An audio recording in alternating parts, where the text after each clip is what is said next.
사주를 공부하기에 적합한 사주팔자가 있냐는 질문을 종종 받습니다. 제가 보기엔 그렇다입니다. 동양 철학의 한 분야로서 생각해 볼 때 사주팔자는 철학 공부가 맞습니다. 음양오행의 생극재화로 펼쳐지는 드라마를 인생사로 옮겨와서 풀이하는 사주팔자의 명리학은 한마디로 공부해야 알 수 있는 미스터리들이 많습니다. 몇 개월 배우지도 않고 말빨로 때우며 지나가는 사람들이 있을 것이고 음양오행의 뿌리와 근본을 찾아 헤매면서 깊은 곳까지 탐구해 보려는 학구파들이 있을 것입니다. 제가 영어를 가르치지만 영어 선생이라고 다 같은 영어 선생이 아니고 수준이 천차만별인 것과 다르지 않은 이야기입니다. 제 생각에 철학이라는 학문을, 인생사라는 삶의 여정을 고찰하기 위해서는 수의 기운이 꼭 필요한 듯합니다. 그리고 금생수, 수의 기운을 끊임없이 보충해줄 금의 기운도 더불어 필요하다는 생각입니다. 수의 기운은 일단 깊습니다. 물과 같이 깊은 곳으로 스며드는 침투력은 생각의 깊이와 연결되어 있고 통찰과 고찰이라는 철학적 사고와 가장 잘 맞는 기운이라는 생각이 듭니다. 십성으로 보자면 인성이라는 인자가 있으면 좋겠습니다. 특히 편인이 아니라 정인으로 학자처럼 공부하고 학문적으로 연구하는 인자가 있어야 하이비 말빨로 떠들고 겁주고 얼버무리는 철학관들이 사라질 것 같습니다. 정인이 있어야만 명리학으로 학문의 반열에 사주팔자학을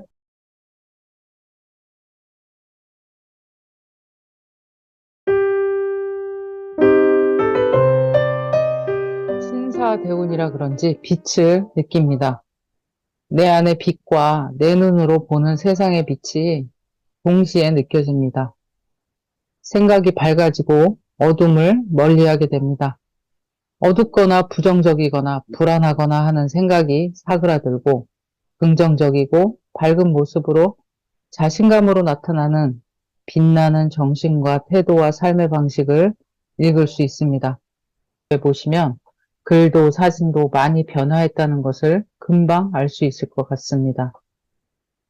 해자축의 충년까지는 아직 어둠이 물러간 것처럼 보이지는 않았습니다.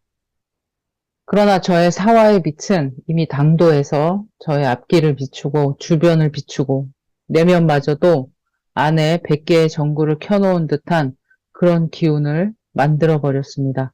명리학을 공부한 저로서는 이것이 양 중의 양, 육양의 사화 때문이라고 말할 수밖에 없습니다. 사람의 운이 그렇습니다.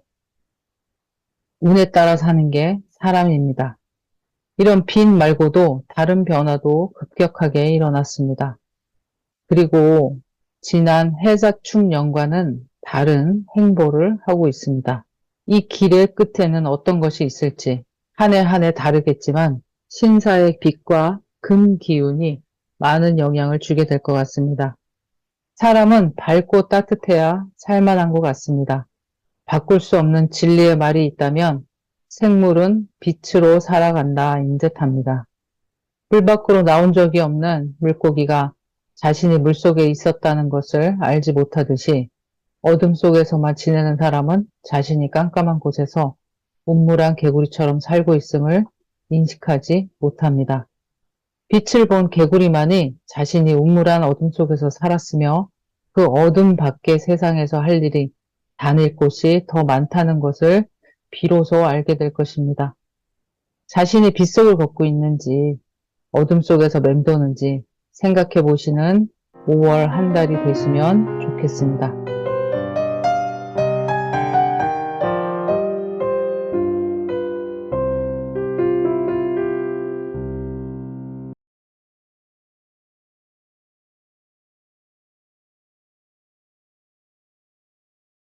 언제 괜찮아지나요를 묻는다면 대운에서 병화가 뜰 때라고 말하겠습니다.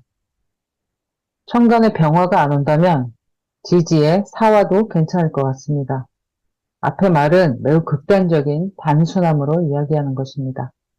모든 사람에게 적용되는 것도 아닙니다. 하지만 그래도 누군가가 간절히 나아지기를 바라고 있다면 사화 또는 병화를 이야기해 주겠습니다. 갑을병정 무기경신인계 10개의 천간 중에서 세 번째에 해당하는 병은 화의 기운이며 육양, 그러니까 양기가 가장 꽉 차 있는 그런 상태의 기운입니다. 9시 30분부터 11시 30분까지의 찬란하게 분사하는 빛의 향연을 한번 느껴보시고 생각해 보세요. 그리고 1년 12개월 중에서 5월을 한번 생각해 보세요. 그러면 병화와 사화의 느낌이 어떤지 짐작하실 수 있을 것입니다. 그것이 병화이고 사화입니다. 병화는 양 중의 양이라고 하죠. 물상으로는 태양으로 많이 비유됩니다. 병화가 하는 일은 만물을 성장시키는 것입니다. 특히 을목과 짝을 이루면 한 쌍의 천생연분으로 웃으며 서로가 윈윈하는 그런 모습을 이룰 수 있습니다. 병화는 공평하다고 합니다. 태양볕이 안 닿는 곳은 꼭꼭 잠가놓은 지하실 말고는 없을 것입니다. 캄캄한 지하실 동굴에서조차 병화가 떴다라는 것을 느낄 정도로 그 양의 기운은 매우 강합니다. 깜깜하지만 빛이 느껴진다는 것이죠. 그리고 병화는 희망과 긍정의 화신입니다. 그 어떤 힘든 일이 있어도 한 줄기 빛처럼 희망의 끈을 놓지 않습니다. 그리고 그 빛을 세상에 뿌리는 역할을 하죠. 그래서 계몽과 교육, 새로운 것을 알려주는 어떤 일, 각성과 지도, 리더 등의 역할을 하는 것이 숙명처럼 되어 있습니다.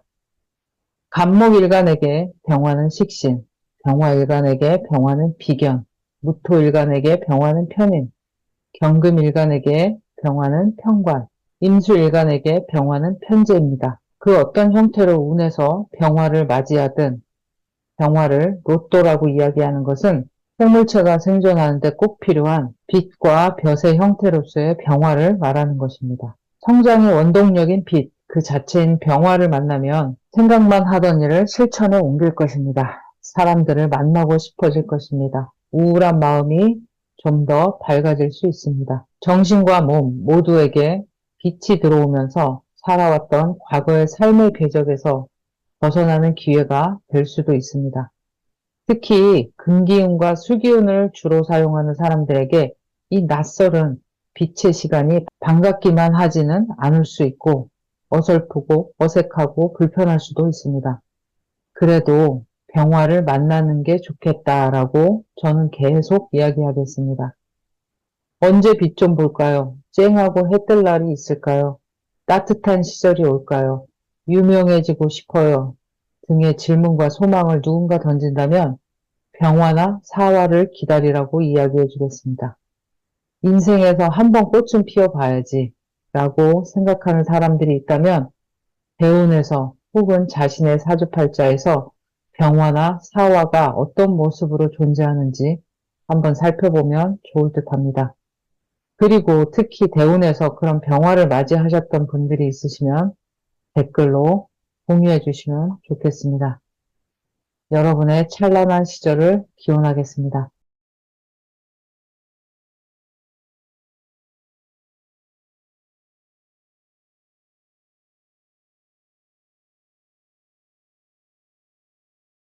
일상에서 명리와 사주팔자의 내용은 의식적, 무의식적으로 많이 사용되고 있습니다. 대학원 석사 논문을 쓸 때 제일 먼저 조사했던 것이 기에 관한 내용이었습니다. 기분이 좋다, 무기력하다, 기가 딸린다, 기 빨린다, 기가 산다, 기가 죽는다 등 수많은 기와 관련된 일상의 이야기들이 많습니다. 사주팔자, 육식갑자의 이야기는 모두 이 에너지에 관한 것입니다. 목화토금수라는 오행은 에너지의 활동과 분출의 파동을 목화토금수라는 상징성으로 표현한 것 뿐입니다. 목은 성장의 에너지, 화는 확산의 기운, 토는 중간자적 매개체의 역할을 하는 에너지, 금은 수축의 에너지, 수는 저장, 보유의 에너지입니다. 수기운이 많다 하면 그 고요함을 짐작할 수 있겠죠. 화기운이 많은 사주라면 그 열정의 에너지가 넘실대는 것을 느낄 수 있습니다. 화기운이 많은 사람이 움직이지 않으면 답답해서 죽습니다.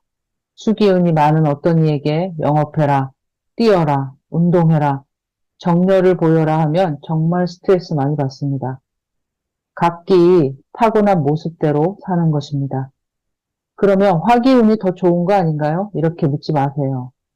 각자의 방식이 다름을 인정하고 내 팔자 받아들이고 그 모습 그대로 사세요. 남들이 뛰니까 나도 뛰어야 하지 않겠냐고 하는 것은 매우 위험한 생각입니다. 맞지도 않는 신발을 신고 마라톤 하겠다는 이야기입니다. 어촌에서 고기 잡고 살다가 에베레스트 등반가 하겠다는 말입니다. 남들처럼은 하고 살아야 하지 않겠냐는 말이 사주명리에서 가장 말이 안 되는 이야기처럼 들립니다.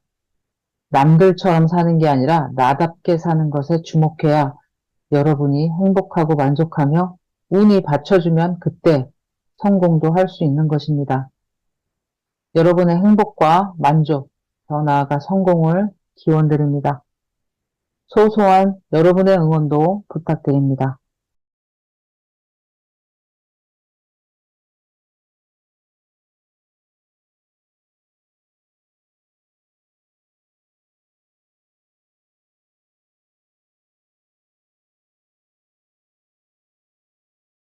가끔 영어를 20년 동안 가르치다가 갑자기 명리학을 어떻게 하게 됐나라고 질문을 하는 사람들을 만나게 됩니다. 저 또한 생각하지 못한 길이었죠. 삶을 돌아보는 충분한 계기가 있었습니다. 그리고 시각과 태도가 바뀌게 되었다고도 할 수 있습니다. 하지만 시각과 삶의 태도가 바뀌었다고 모두가 철학을 선택하는 건 아닐 텐데, 그건 아마 적성, 타고난 기질 혹은 운명이었을 거란 생각을 합니다. 그리고 분명히 영어라는 업과 명리학이라는 철학의 업과는 공통점이 있습니다. 그건 해석의 문제라는 것입니다. 트랜슬레이션, 어떤 한 언어로부터 다른 언어로의 전환과 이해, 그건 영어나 명리학이나 같은 메커니즘을 갖고 있는 공통 분모입니다. 누군가에게 타임즈나 이코노미스트지를 들이밀게 되면 외계어로 느낄 것입니다. 아무 의미 없는 일이 됩니다. 누군가에게 육식갑자 음양오행의 집약체이고 압축 파일인 사주 8글자는 그저 그림이고 한자일 뿐입니다. 두 가지 경우 모두 해석과 번역이 되지 않으면 그 뜻을 헤아리지 못하고 전혀 의미 없는 문자로만 생각될 뿐입니다. 영어의 경우 그 글을 쓴 사람의 의도를 해치지 않고 뉘앙스까지 파악하고 숨겨있는 의도까지 파악해내는 것이 번역가 혹은 통역사가 해야 하는 일입니다. 명리학의 경우 60갑자, 천간 10개의 글자와 지지 12개의 글자의 하나하나의 의미를 알고 그것을 넘어 조합되었을 경우 옆 글자와의 관계, 운에서 오는 글자와의 합과 충과 파와 해, 그리고 한난조습을 가늠하고 저울질하고 그것을 해당하는 이에게 전달해야 하는 것이 명리학자가 해야 하는 일입니다. 큰 틀에서 보면 지식과 이해 그리고 확장의 자기 해석으로 이어지는 이 순서는 영어나 명리학이나 같다는 이야기입니다. 신의 노여움으로 부서진 바벨탑의 조각을 맞추는 것처럼 영어를 공부한 적이 있었죠. 뚜렷한 목적도 없었던 것 같은데 해야 할 것만 같은 그것만이 내 길인 것처럼 단어 하나하나를 모으고 퍼즐을 이리저리 맞춰보고 문화와 국내파의 한계에 부딪혀 제한된 언어의 능력에 좌절도 많이 했습니다. 명리학도 마찬가지의 경로를 가고 있습니다. 육식갑자 하나하나의 뜻을 헤아리는데 많은 시간이 필요하고 그것이 조합되고 충되고 합되었을 때의 화학 반응과도 같은 음양의 조화까지 해석하는 것이 마치 그 시절 그때로 돌아가 있는 듯이 보입니다. 영어라는 분야에서 배우고 현장에서 활용하고 가르침의 과정을 겪었듯이 명리학에서도 같은 길을 가게 될 것 같습니다. 영어에서 그랬듯이 명리학에서도 저만의 독특한 관법과 신박하고 독창적인 해석을 하게 될 거라고 예측할 수 있습니다. 영어에서 그랬듯이 누구누구와 비교하지 않고 세속의 영광을 바라지 않고 그저 조용히 길을 잃은 사람들에게 길을 안내하는 가이드가 될 것이라고 예상해 볼 수 있습니다. 잡다하게 많은 지식과 정보를 모아놓고 분석하고 생각하고 알맹이를 건져내고 사람들에게 전파하는 것이 저의 운명인가 싶습니다. 성장하고 경험하고 지식을 공유하고 딱 선생의 모습입니다. 새해가 밝아오고 저의 신사대운이 시작되면서 새롭게 환경이 바뀌게 될 앞으로의 10년을 어찌 보내야 하나를 생각하며 시간을 보내고 있습니다. 임묘진의 시간이 끝나고 사오미의 새로운 계절로 들어서며 그 전에 30년의 세월과는 다른 새로운 30년의 시간이 펼쳐지는 초유입니다. 지난 몇 년간 많은 과거의 인연들이 정리됐고 새로운 학문인 명리학과의 인연을 붙였으며 그것을 알리는 시작과 끝의 영어책과 명리 논문을 마쳤습니다. 그리고 새로운 발걸음을 위한 방향을 생각하고 있습니다. 여러분의 새해는 어떠신가요? 밝고 가벼운 걸음이 되시길 기원드립니다.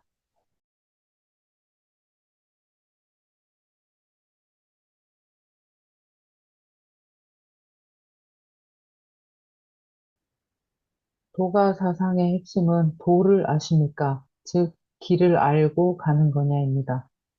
더 나아가 나아갈 길을 알고 있느냐를 넘어서 그 알고 있는 길을 진짜로 가고 있느냐입니다.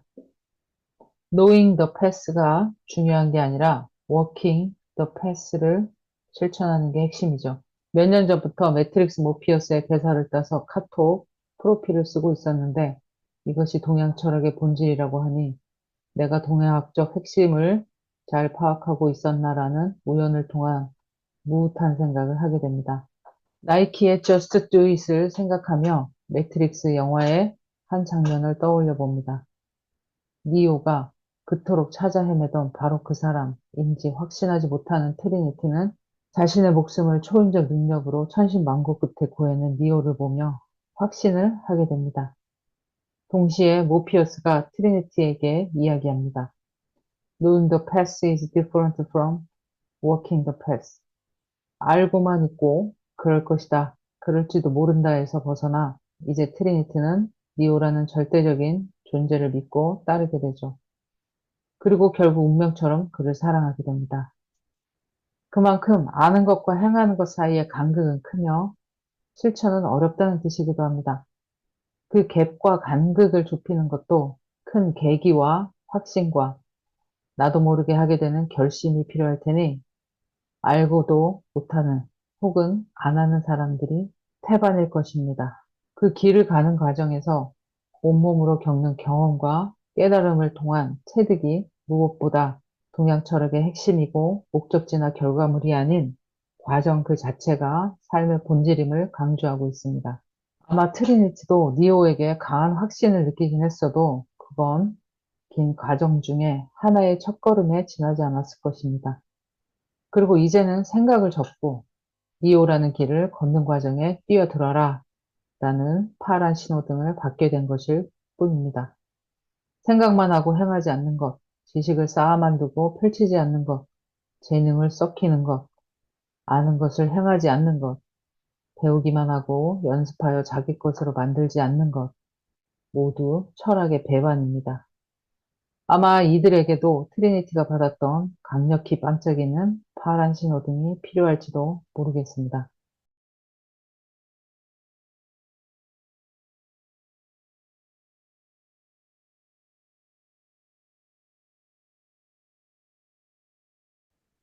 제가 명리를 시작하게 된 것은 제 사주가 궁금해서였습니다. 그럴 만한 계기도 충분히 있었고요. 살면서 특정한 동기가 마련되지 않고 어떤 새로운 자극이 들어오지 않으면 살던 대로 쭉 살게 되어 있습니다. 마치 당구대 벽면에 부딪힌 당구공 같이 어떤 상황을 만나 방향을 틀게 되는 것이죠. 주로 대운이 바뀌는 때에 그런 방향 전환이 자연스럽게 일어납니다. 도대체 철학가는 왜 가는 거야?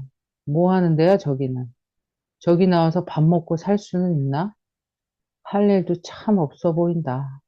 이런 비아냥의 시선으로 철학이라는 고매한 학문의 본질을 폄하해버렸죠. 알지도 못하면서 말이죠. 어릴 때니까 그럴 수 있습니다. 철학, 생각, 개념, 가치관, 방향성이 인생에서 얼마나 중요한 것인지 그때 알 리가 없죠. 그런 현실주의자, 실리주의자, 가성비 최대주의자인 제가 철학이라는 쓸모가 적은 대단히 비생산적이고 관념적이고 뜬구름 잡는 이 주제에 진지하다 못해 돈과 노력, 시간 투자를 하고 대학원까지 가게 된 것은 운명이었다고 말할 수밖에 없습니다. 제가 생각하는 삶은 주요한 네 다섯 개의 톱니바퀴로 맞물려 돌아가는 거대한 시계와 같은 것입니다. 째깍째깍 움직이는지도 변화하는지도 모르게 아주 느리게 움직이는 톱니바퀴 속에서 살다가 어느 시점 어느 상황에 딱 그 톱니가 맞물리게 되면 운명과도 같은 방향전환과 대각성의 기로에 서게 되고 내 의지와 별로 상관없이 그렇게 할 수밖에 없는 선택을 하게 됩니다. 밥벌이로 대학원에서 철학을 전공한 것이 아닙니다. 그 당시 철학은 나를 살리는 유일한 통로였고 방법이었습니다. 대학원을 가서 실질적 물리적으로 얻은 것은 석사학위라는 종이 한 장의 등록증이었습니다. 하지만 그 2년간의 시간은 향후 30년의 대운의 첫걸음이었음을 알고 있습니다. 그때 당시는 그렇게 할 수밖에 없는 선택으로 자의반 보이지 않는 어떤 것의 흠에 의해 철학을 더 깊게 생각하는 시간으로 휘말려 들어갔지만 그게 내 운명이었구나를 몇 년이 흐른 지금 새삼 느낍니다. 철학은 도대체 누가, 왜 하는 거야? 그거 해서 어디다 쓰는 거야? 라는 생각은 사람을 살리는 측정할 수 없는 그 효용성에 대한 무지에서 나온 말입니다. 철학은 늘 팔목에 꽂고 다니는 영양주사 같은 것처럼 느껴집니다. 혹은 가본 적이 없는 여러 갈래의 길에서 내비게이션, 어둠 속에서의 가로등, 여러 가지로 느껴집니다.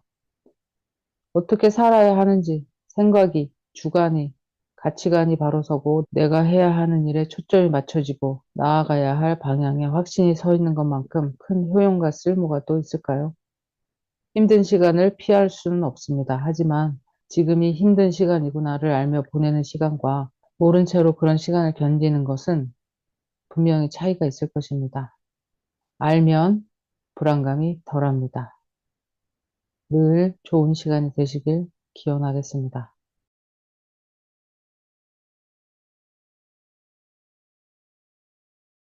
제가 명리로 대학원을 졸업했다고 하니까 명리를 어떻게 배워야 하나, 저처럼 대학원에 가야 하나 등을 물어보십니다.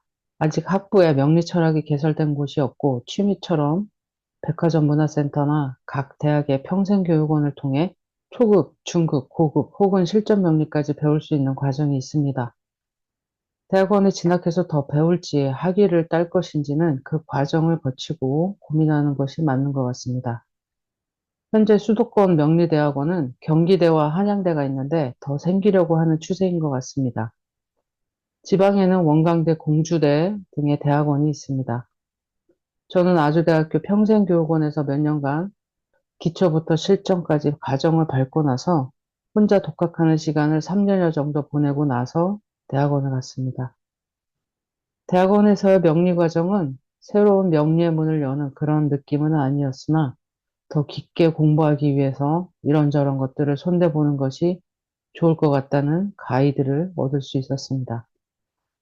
더불어 배운 풍수의 기본과 심화는 음행오행이 동양 철학의 근본임을 다시 이해하는 데 도움이 됐었고요. 풍수지리를 깊게 공부하기 위한 방법론을 습득할 수 있었습니다. 주역의 분야는 또 다른 세계인데 대학원에서 주역이라는 문을 열고 몸은 밖에 있은 채 머리만 들이밀어 주역이라는 방안을 들여다보는 그런 느낌을 경험했습니다. 더 깊이 들어가려면 내 인생 여기서 책만 파다 끝나겠다 이런 생각이 들면서요. 논문을 쓰는 1년여 기간 동안 한 주제에 대해 깊이 들어가면서 많은 공부가 됐던 것 같습니다. 다른 명리 연구자들이 쓴 석박사 논문들 뿐만 아니라 황제내경, 오운육기, 사단칠정, 기철학, 동양철학과 관련된 소논문을 찾아보며 세상 이치의 고리를 연결짓는 작업은 보람이 있었습니다.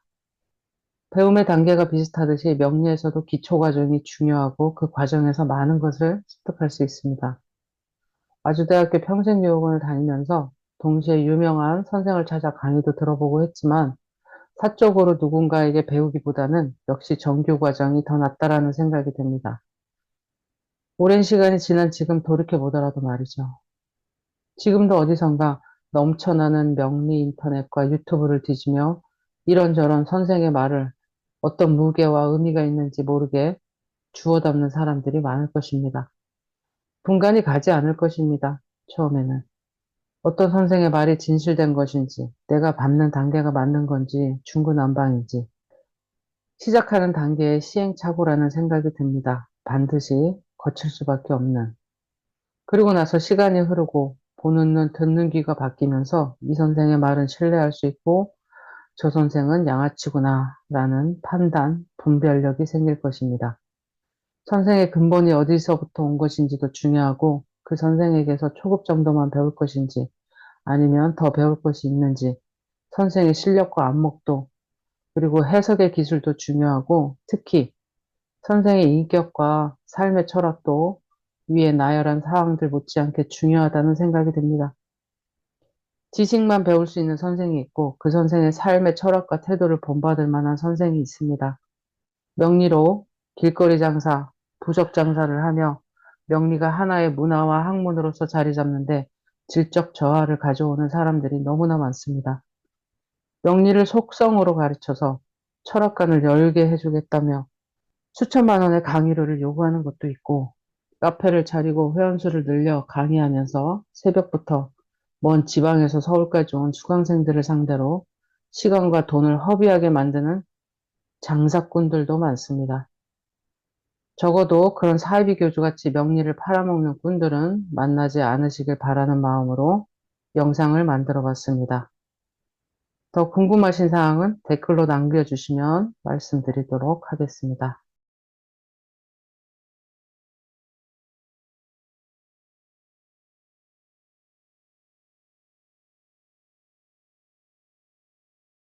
봄이 왔습니다. 지구의 공전으로 태양과 만나는 시간이 점차 길어지면서 낮이 길어지고 벽과 빛이 더 스며들어오는 날이 지속되고 있습니다. 경칩도 얼마 남지 않았고요. 봄이라고 해도 몇 차례의 꽃샘추위가 기다리고 있겠죠. 발목까지 푹푹 잠기는 눈이 그립습니다. 오랜만에 거리를 돌아다니며 이것저것 구경하다 보니 두꺼운 자켓이 버겁게 느껴지며 덥기까지 합니다. 바람이 시원하게 느껴지니 봄이 왔음을 절로 느낄 수밖에 없습니다. 흐리지만 바람이 잦아든 날은 걷기에 참 좋은 것 같습니다. 거리의 나무들과 가로수들은 봉우리에 한껏 물기를 머금고 터트릴 날을 준비하고 있는 게 다 보입니다. 열심히 금생수 수생목을 하는 과정이겠죠. 그리고 이 모든 것이 5월의 목생활을 향한 걸음이겠죠. 저는 시각보다 후각으로 계절의 변화를 잘 느끼는 편입니다. 길 모퉁이를 도는 어느 한순간에 훅 하고 코끝을 스치며 지나가는 공기 속에서 계절이 바뀌고 있음을 자주 느끼곤 합니다. 계절마다 향이 있죠. 봄은 물기가 느껴지는 습기가 있고, 여름은 마르고 따사롭습니다. 가을은 싸한 한 줄기 공기가 코와 폐를 시원하게 해주죠. 겨울은 바싹 마르고 앙칼진 공기가 계절을 느끼게 해주곤 하죠. 여러분은 봄을 느끼고 계신가요? 무엇을 통해 계절이 물러가고 다가옴을 느끼시나요? 걷기에 좋은 날이 오고 있습니다.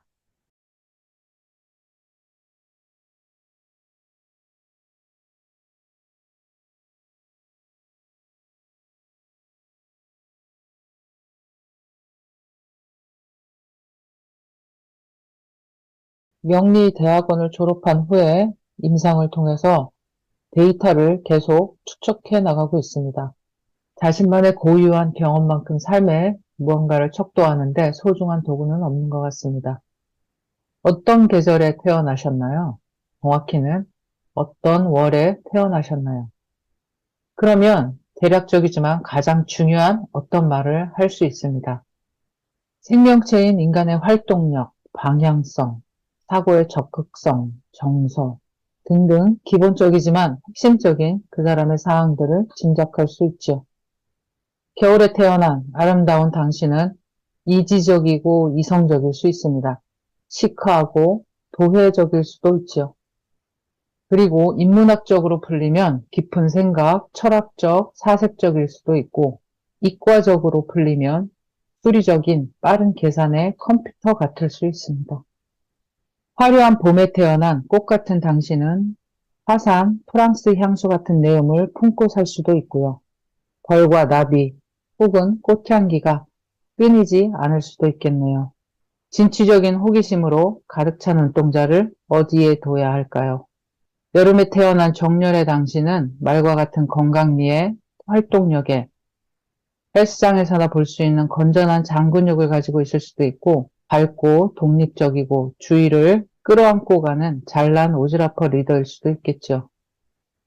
가을에 태어난 그대는 차분하고 차갑게 보이지만 그게 매력인 맺고 끊는 지켜야 할 선을 아는 이성의 마력의 끝이 어딘지 봄과 여름에 태어난 누군가의 호기심을 자극하기에 충분한 아무렇지도 않은 듯 도도한 가을 국화 같은 향이 나네요. 명리에서 그만큼 태어난 월은 매우 중요한 의미를 가지고 있습니다. 단편적으로 이야기하는 것을 좋아하지 않지만 태어난 월만으로도 할 이야기가 많은 것이 사실입니다. 음양오행, 명리, 동양학적 측면에서 한 개인의 기륭 화복이 아니라 삶의 궤적을 아우르는 인생의 방향성을 인문학적인 틀에서 이야기 나누고 살고 싶은 게 저의 소망입니다. 여러분의 소소한 응원을 부탁드립니다.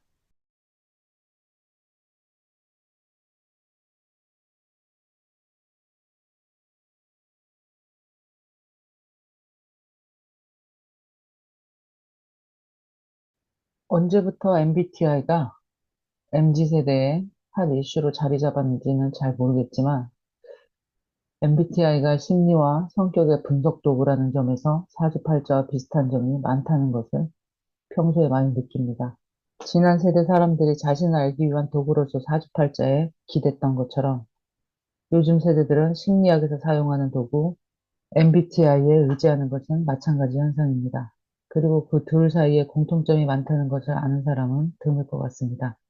MBTI에서 I는 내향성을 나타내는 요소 중의 하나입니다. I를 갖는 사람은 자신만의 내면에 집중하고 자신의 내면적인 경험에 근거해서 판단합니다. I는 혼자 있을 때 가장 편하고 안정감을 느낍니다.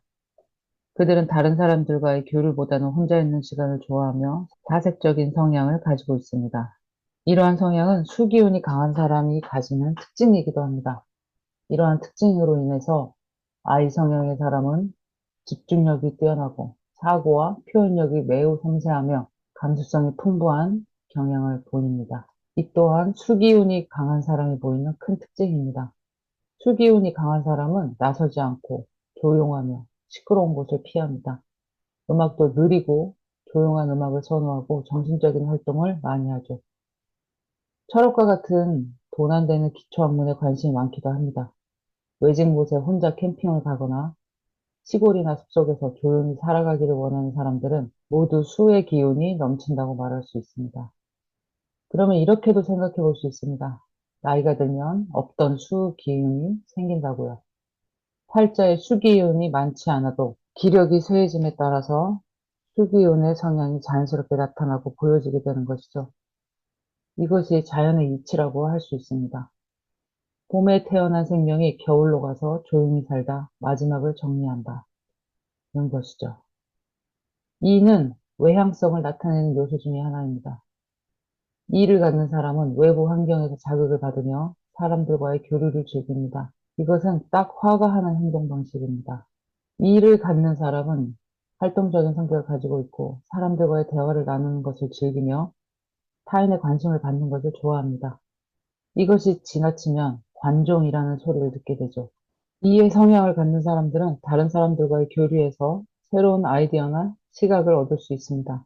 이 일을 갖는 사람은 새로운 자극을 찾는 경향이 있어서 지루한 일을 참지 못할 수 있으며 자주 어떤 것에 질려하는 성향을 가질 수 있는데 이 또한 화기운이 강한 사람의 특징이라고 할 수 있습니다. 수는 혼자 있는 시간을 선호하지만 화는 정반대로 혼자 있는 것을 못 견뎌합니다.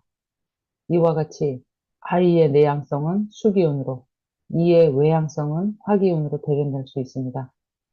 사실 MBTI와 사주와의 상관관계를 연구한 저서와 논문들이 꽤 여러 편 있고 지금도 어디선가 연구되고 있을 것입니다. F는 운해형, 즉흥적이고 꿈이 먹고 솔직하며 감성이 풍부하다는 점. T는 좌뇌형으로 자기만의 분석으로 옳고 그름을 판단하고 논리적인 생각과 사고를 하며 현실적이며 이성적이다라는 점. 모두 사주명략적으로 음양 오행에 대입하여 도출할 수 있는 내용들입니다. 그만큼 사주와 심리학이 공통점과 연관성이 많다는 이야기입니다. 여러분은 MBTI와 사주 명리 중에서 어떤 것을 선호하시나요? 둘 다 사람이 살아가는데 도움이 되는 여러 가지 수단 중에 하나라고 생각하시면 좋겠습니다. 기회가 되면 P, T, J, F와 모카토공수를 더 이야기해 보도록 하겠습니다.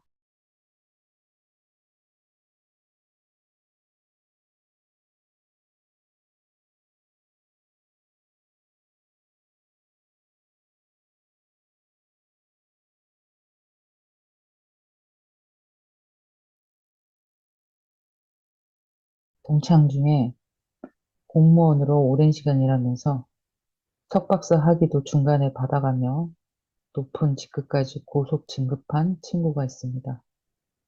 가끔 만나 사주 이야기를 하다가 아무래도 이상해. 이 시간과 날짜가 맞아? 하며 몇 번을 되물었습니다.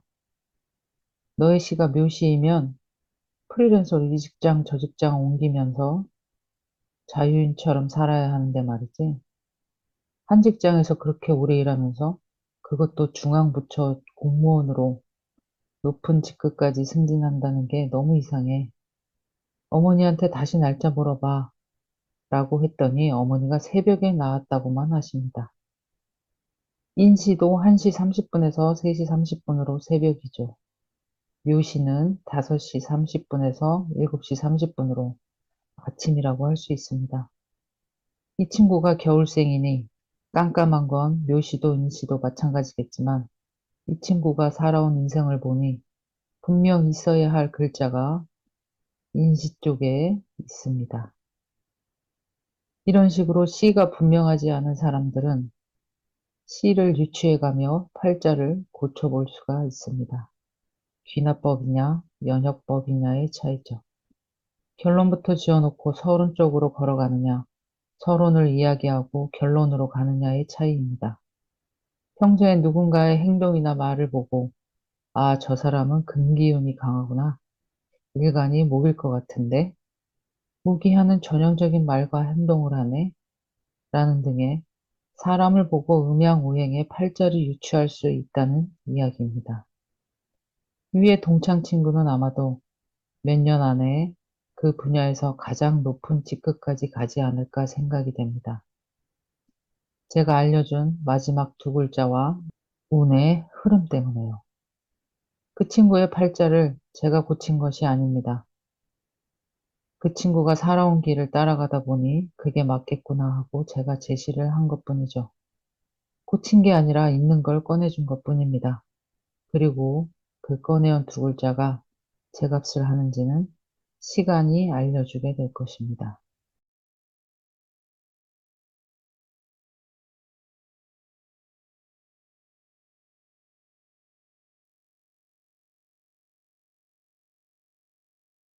사주에서 그릇의 크기는 첫 번째가 음이냐 양이냐를 보는 것입니다. 양일가는 늘 밖의 일에 관심이 많습니다. 일을 버리고 새로운 것을 쫓고 남을 살핍니다. 음일가는 그 시선이 안으로 향해 있습니다. 나의 신병과 나의 가족, 내 주변의 것에 관심이 쏠려 있죠. 양일간이 일을 벌이면 음일간이 일을 마무리하고 정리하는 방식입니다. 두 번째로 보는 것은 비견, 겁재 등이 얼마나 포진해 있느냐를 보는 것입니다. 비슷하거나 전혀 다른 무리들에게 일간이 둘러싸여 항상 북적이고 다사다난함을 의미하기도 합니다. 익숙하거나 새로운 인물들을 만나고 관의 유무에 따라 그들을 통솔하거나 할 수 있습니다. 세 번째로는 재성입니다. 재성은 나의 영역입니다. 특히 편재는 전국구, 전 세계로 관심이 뻗어나가죠. 양일간의 비견, 겁재가 다수가 있고 편재까지 겸비했다면 비행기를 타고 혹은 KTX를 타고 종횡무진 다양한 사람들이나 일거리를 찾아다닐 가능성이 큽니다. 일간에 따라 뻗어나가는 정도는 차이가 있습니다. 그러면 좋나요? 음일간으로 태어나서 태어난 주변 도시 밖으로 활동 영역이 제한되어 있어서 그릿이 작아서 그래서 안 좋나요? 음일간은 전혀 그렇게 생각하지 않을 겁니다. 누군가 세상을 누비며 수십, 수백 명의 직원을 거느리고 늘 바쁘게 사는 양일간의 큰 그릇을 보고 부러워하지는 않을 거라는 말이죠. 이미 자신의 그릇에 안주하여 소박하지만 안정된 삶을 꾸려나가고 있을 테니까요. 그리고 그런 그릇의 크기를 그들이 부러워하거나 따라가지 않을 겁니다. 공감하거나 가까이 가기엔 너무 먼 그들의 삶일 뿐이거든요. 음일간으로 태어났더라도 주변에 가까운 큰 그릇의 인물이 있다면 아마도 많은 영향을 받으며 자신의 그릇도 커질 가능성이 있습니다. 특히 배우자, 부모의 영향이죠. 아내가 음일간이라면 남편이 양일간일 경우 혹은 아내가 양일간의 큰 그릇일 경우 남편이 음일간으로 그 조화를 이루어 안정된 가정을 이어나가는 경우를 많이 봅니다. 아내와 남편이 모두 큰 그릇이거나 모두 작은 그릇이라면 어떨까요? 사는 모습을 짐작해 볼 수 있습니다. 큰 그릇으로 태어났으나 운이 안 좋게 흐른다거나 주변 사주팔자의 글자가 작은 그릇들로 이루어져 있다면 아마 뜻을 펼치기 힘들 겁니다.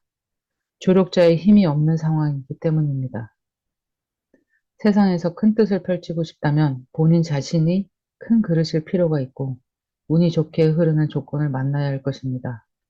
그것도 아니라면 주변인의 큰 기운을 받는 것도 방법입니다. 내가 밥그릇으로 태어났는지, 커다란 대야로 태어났는지, 현재 사는 모습을 보면 답이 나올 것입니다. 꿈과 이상이 높은데 그걸 이루지 못한 원망과 한이 있다면 조력을 받지 못한 혼자만 잘난 능력자일 경우일 수 있습니다. 그래서 부모 덕, 배우자 덕, 자식 덕을 이야기하나 봅니다. 그들로부터 나의 그릇을 키울 수도 오히려 작게 쪼그라들 수도 있는 에너지의 영향을 받게 되니까요. 주변에 어떤 사람들을 가까이 하고 어떤 것에 안주하는지 살펴보시면 좋을 듯합니다.